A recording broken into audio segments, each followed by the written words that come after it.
Hello students, today we are learning MS Access, a database management system, and today we will perform some calculation in our database. I have a database and in that I have a table named table 1 and some data I have inserted in that student names हैं, class है, city है, result है, pass fail, Hindi में marks हैं इनके, English के, और total में मुझे इनकी कैलकुलेशन परफॉर्म करनी है. ठीक है, तो उसके लिए हमें क्या करना होगा.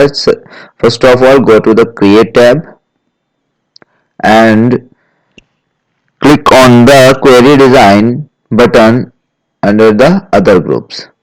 ठीक है, हमने यहाँ पर क्लिक किया and select the table 1, that was the name of our table, and click on add. The table has been inserted in our query wizard. Close this. Here we will select field that we want to show in our query: id, student name,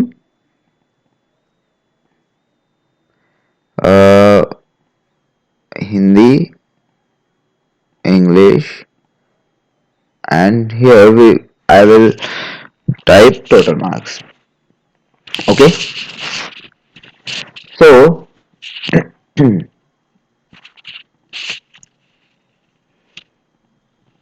I want here the sum of these two marks, that is Hindi marks and English marks. 10 plus 20, it shows 30 here. So let's do that. Go to the design tab and click on this total button under the show hide group. Click on that and you can also do this by just typing the expression here. What is the expression? It should be total equal that is English, ENGLISH, plus Hindi. As I press enter key, it has been changed into this expression. I will delete this word and write here total.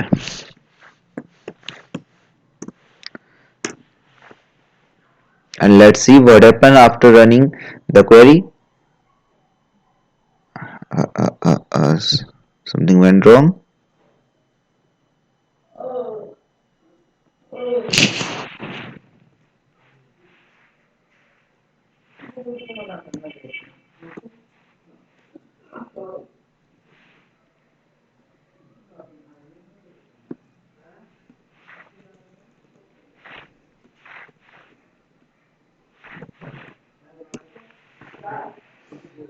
And let's run again. Yes, we have got the total here. This is the total of English marks and the Hindi marks here. Okay, so we can do all the calculation using this wizard. We can go to the just go to the design view and type the expression here. As you type the expression, your expression operands come into the brackets enclosed with the brackets, and the operators come along with them. Okay, so it is shown how to do the calculation here. The next is using the function in queries. Function बेटा हम क्या करते हैं कि अभी ये तो हमने एक फॉर्मूला हमने यहाँ पर लगाया है, हम इसमें फंक्शंस भी यूज कर सकते हैं. जैसे हमारे पास बहुत सारे फंक्शंस होते हैं. एवरेज के लिए होता है जो कि इनमें हमें एवरेज फाइंड आउट करवा सकता है. काउंट फंक्शन होता है, मिनिमम मैक्सिमम फंक्शन होता है, मिनिमम फंक्शन होता है, सम ग्रुप. तो उनके लिए हम क्या करेंगे, just click on this total and here we will find these all the functions. Just click on the count function and run the command. Yes, the count of id is 11111. क्योंकि यहाँ पर सभी जितने भी हैं वो सारे 1 और 1 ही हैं। ठीक है, अभय नाम का भी 1 है, अमित नाम का भी 1 है। ठीक है, तो ये यहाँ पर काउंट ऑफ आईडी मतलब यहाँ पर इन लोगों ने काउंट कर दिया कि अभय नाम के कितने हैं, अमित नाम के कितने हैं, आयशा नाम के कितने हैं। ठीक है, तो it is done by using the count function. Let's go to the design view again. We have used count function. There are many more functions here grouped by sum, average, minimum, max, say div, where, first, last, expression, where. ये बहुत सारे functions हैं, इनका सबका अलग अलग use है। ठीक है, जैसे अगर मैं बात करूं एवरेज फंक्शन की, तो average function gives the average of the values in the field. ठीक है, इसके बाद हम अगर बात करें मैक्सिमम फंक्शन की, it returns the maximum the largest highest value from the field. Minimum function lowest value from a field, and sum function calculates the sum of the values of the field. Okay, तो ये सब function हम यहाँ पर use कर सकते हैं। ठीक है, इसके बाद हम चलते हैं ग्रुपिंग डेटा पर। हमें ग्रुप बाय सीखना है। ठीक है, तो ग्रुप बाय मैं इनको शो नहीं करता हूं, मैं यहाँ पर जो है न्यू क्वेरी मैं यहाँ पर लेता हूं, क्रिएट न्यू क्वेरी। ठीक है, मैं इसको टेबल 1 करता हूं। ठीक है, ऐड करते हैं, इसको क्लोज करते हैं। मैं क्वेरी 1 को भी क्लोज कर देता हूं। नो चेंजेस, मेरी टेबल में कोई चेंज नहीं हुआ है। मेरा टोटल क्लियर है। मैं यहाँ पर एक आईडी इंसर्ट करता हूं। ठीक है, और यहाँ पर मैं रिजल्ट इंसर्ट करता हूं। ठीक है, तो अब मैं क्या करूंगा, डिजाइन टैब में जाऊंगा। ठीक है, और टोटल पे क्लिक करूंगा। टोटल पे क्लिक करने के बाद यहाँ पर मेरा आ जाएगा काउंट। ठीक है, और group by result. Let's run it and here we will find the fail students number and pass students number. It is the grouped. ठीक है, तो ये हमारा ग्रुपिंग डेटा होता है।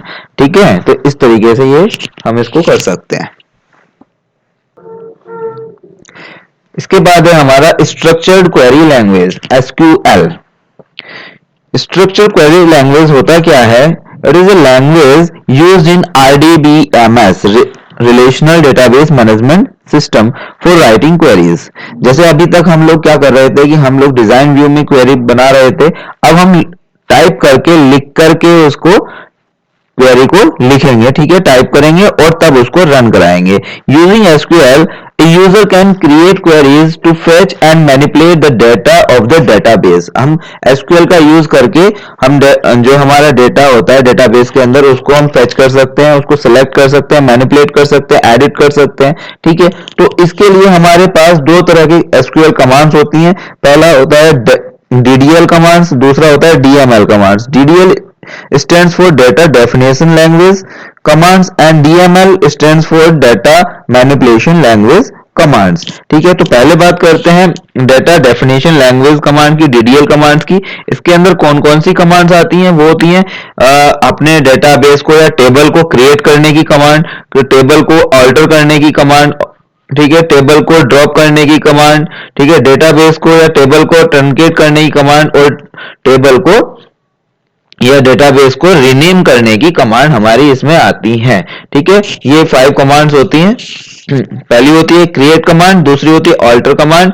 ठीक है, ऑल्टर कमांड क्या होता है? It modifies the structure of an existing database या टेबल। जो हमारी एग्जिस्टिंग टेबल है उसको हम ऑल्टर कर लेते हैं, मतलब उसका जो स्ट्रक्चर है उसको हम मॉडिफाई कर रहे होते हैं। क्रिएट में आप सब समझ रहे हैं, क्रिएट अ न्यू डेटाबेस या क्रिएट अ न्यू टेबल। ठीक है, उसके बाद आता है ड्रॉप का। ड्रॉप में मतलब डिलीट, ड्रॉप यूज करते हैं हम डिलीट करने के लिए डेटाबेस को या टेबल को। ट्रंकेट करने में क्या होता है? Truncate removes all the records with the table including allocated table spaces. जितने भी हमारा उसके अंदर टेबल के अंदर जितना भी डेटा होता है उन सब को वो इरेज कर देता है, रिमूव कर देता है ट्रंकेट। ठीक है, रीनेम आप समझ रहे हैं कि rename the with the new name.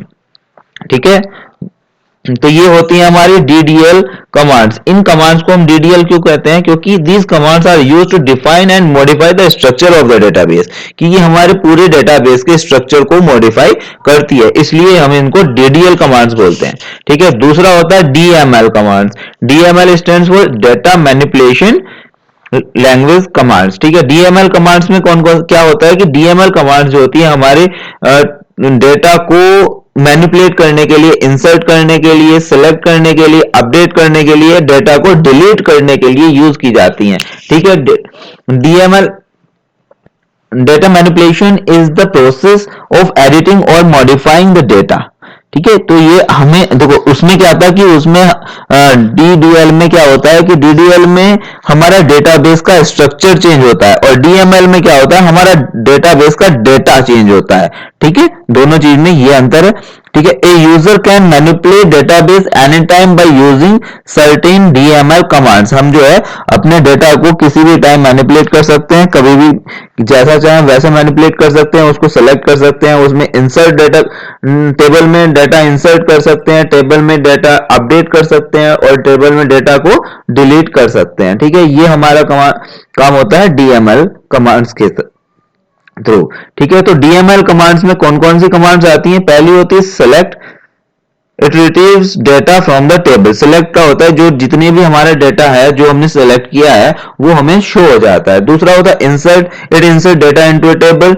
Update, it updates the existing data within a table and delete, as you know, deletes the records from the table। ठीक है, तो ये हमारा होता है DDL और DML। SQL लैंग्वेज में दो तरह की कमांड्स ये हमारी होती हैं। ठीक है, अब हमारे पास सबसे ज्यादा जो यूज होती हैं कॉमनली यूज्ड SQL कमांड्स वो होती है हमारी क्रिएट कमांड और सिलेक्ट कमांड।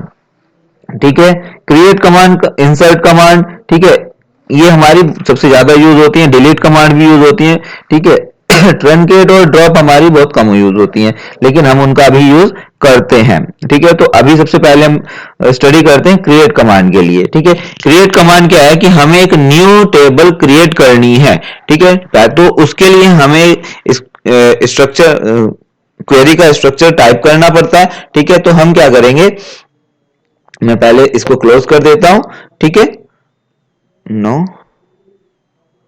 Close, no.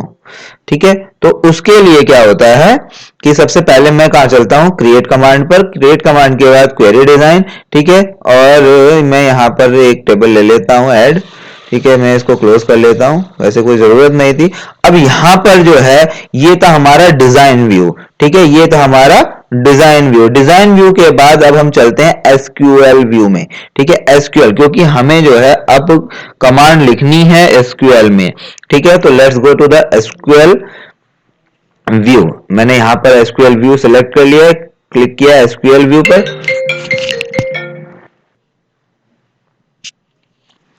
तो हम आ गए हैं एसक्यूएल कमांड्स, एसक्यूएल व्यू में। एसक्यूएल हम यहाँ पर टाइप करेंगे। ठीक है, तो टाइप करने के लिए हमें सबसे पहले कमांड आनी जरूरी है। ठीक है, तो हमें क्रिएट करनी है क्या, टेबल। ठीक है, सबसे पहले हम इसको जो ये लिखा हुआ है इसको इरेज करते हैं। बैक स्पेस मैंने प्रेस किया और ये हमारा इरेज हो गया है। ठीक है, तो अब मैं क्या करूंगा, एक टेबल बनाऊंगा। तो उसका स्ट्रक्चर होता है, सबसे पहले हम लिखते हैं कैपिटल लेटर में क्रिएट, उसके बाद टेबल, उसके बाद एक स्पेस लगाएंगे और टेबल का नाम लिखते हैं। सपोज मुझे एक टेबल बनानी है स्टूडेंट के नाम से। ठीक है, तो मैं लिखता हूं STU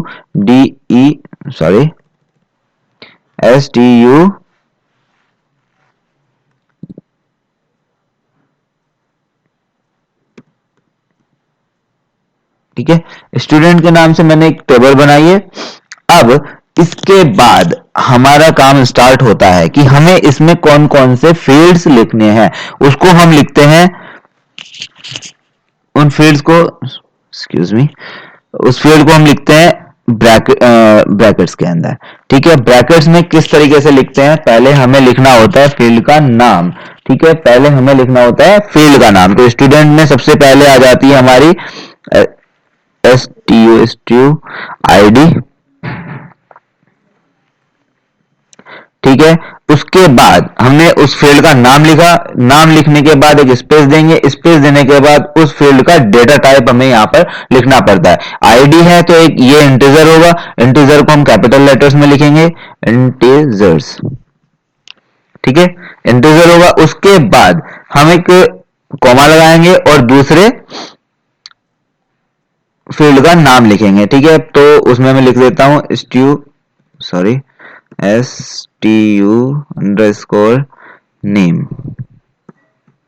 ठीक है। उसके बाद स्पेस देंगे, इसका डाटा टाइप लिखेंगे, डाटा टाइप ये क्या होगा, varchar होगा, varchar मैं यहां पर लिख देता हूं, ठीक है, varchar। इसके बाद अब मुझे इसकी varchar की लेंथ मुझे यहां पर डिफाइन करनी होगी। varchar की लेंथ कितनी होगी, varchar की मैं लेंथ ले लेता हूं नेम में 20, ठीक है।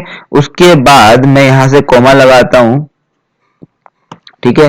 कॉमा लगाने के बाद मुझे देखो बेटा, यहां पर क्या है कि मैंने जो कॉमा से सेपरेट किया है वो मतलब है कि मेरा एक जो है फील्ड पूरा हो गया है, ठीक है। जितने भी मुझे फील्ड के अंदर जितनी भी मुझे इसकी प्रॉपर्टीज डिफाइन करनी है, एट्रीब्यूट्स डिफाइन करने होते हैं, वो सारे के सारे मैं यहाँ पर स्पेस से सेपरेट कर रहा हूँ। जैसे स्टूडेंट नेम, उसके बाद स्पेस दिया, varchar, मैंने इसका डाटा टाइप डिफाइन किया, ठीक है। मैंने कॉमा लगा दिया, इसका मतलब है कि मुझे जो है नया फील्ड टाइप करना है अब, ठीक है। नया फील्ड मैं नाम टाइप कर देता हूँ, मैं यहाँ पर लिख लेता हूँ मार्क्स, ठीक है।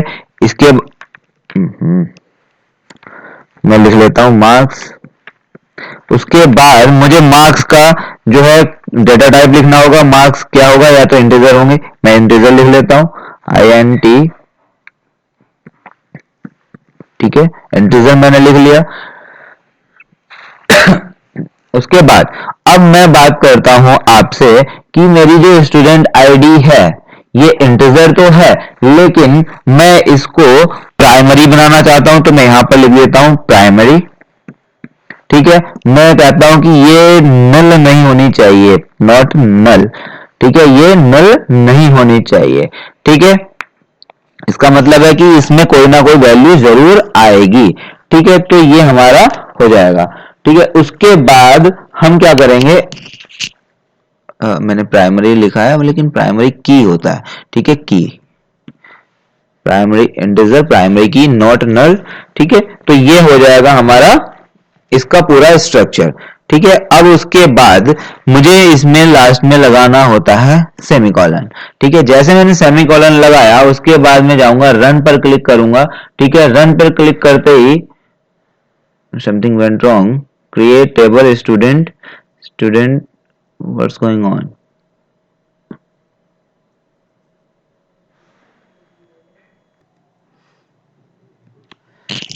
जी हाँ, थोड़ा सा मेरे लैपटॉप में प्रॉब्लम हो रही थी तो मैंने उसको ठीक कर लिया है, ठीक है। तो मैंने ये चीज लिखी हुई थी, create table students ID integer not null primary key, ठीक है। ये मैंने स्टूडेंट आईडी एक फील्ड बनाया, उसका इंटीजर मैंने डेटा टाइप रखा। उसके बाद नॉट नल मैंने कहा कि ये नल नहीं होनी चाहिए और प्राइमरी की भी यही होनी चाहिए। उसके बाद मैंने दूसरा फील्ड बनाया स्टूडेंट के नाम से और इसका मैंने डेटा टाइप रखा varchar और इसकी लेंथ मेरी है 20, ठीक है। उसके बाद मैंने एक नया फील्ड बनाया मार्क्स और उसमें उसका मैंने डेटा टाइप रखा इंटीजर, ठीक है। उसके बाद मैंने जो ये यहाँ पर ब्रैकेट स्टार्ट किया था टेबल के बाद, टेबल नेम के बाद, ठीक है, उसको मैंने यहाँ पर क्लोज किया और उसके बाद मैंने लगा दिया यहाँ पर सेमीकोलन, ठीक है। अब मैं इसको रन करता हूँ, ये बेटा ये एज इट इज है जैसा मैंने आपके सामने लिखा हुआ था, बस ये शायद थोड़ा सा हो गया है कि प्राइमरी की को मैंने यहाँ से उठा करके इधर लिख दिया है, ठीक है। इससे कोई फर्क नहीं पड़ता है, लेकिन मैं थोड़ा सा जब कर रहा था तो मैंने कर दिया था इसको, ठीक है। मैं इसको रन करता हूं, ठीक है। जैसे मैं इसको रन करूंगा यहां पर आप देखेंगे कि स्टूडेंट नाम की एक और नई टेबल यहां पर आ जाएगी। लेट्स सी, मैंने इसको रन किया, yes, the student table has been inserted created here, let's check it, yes, there are student id, student name and marks, three fields are here। हमने तीन फील्ड यहाँ पर बोले थे तो तीन फील्ड यहाँ पर आ चुके हैं।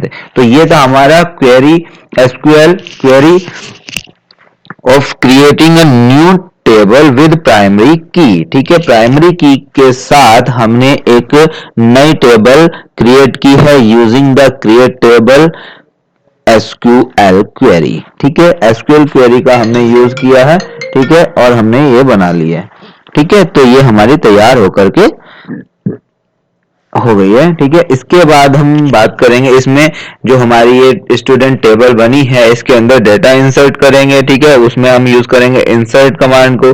ठीक है, अब उसके बाद हम इस डेटा को शो करेंगे यूजिंग द सेलेक्ट कमांड। ठीक है, हम उस डेटा को डिलीट करेंगे यूजिंग द डिलीट कमांड। ठीक है, तो ये सब हम करेंगे नेक्स्ट वीडियो में। आज के लिए हमने सिर्फ क्रिएटिंग टेबल इन एसक्यूएल सीखा है। ठीक है, बाकी हम करेंगे नेक्स्ट वीडियो में। Thank you class.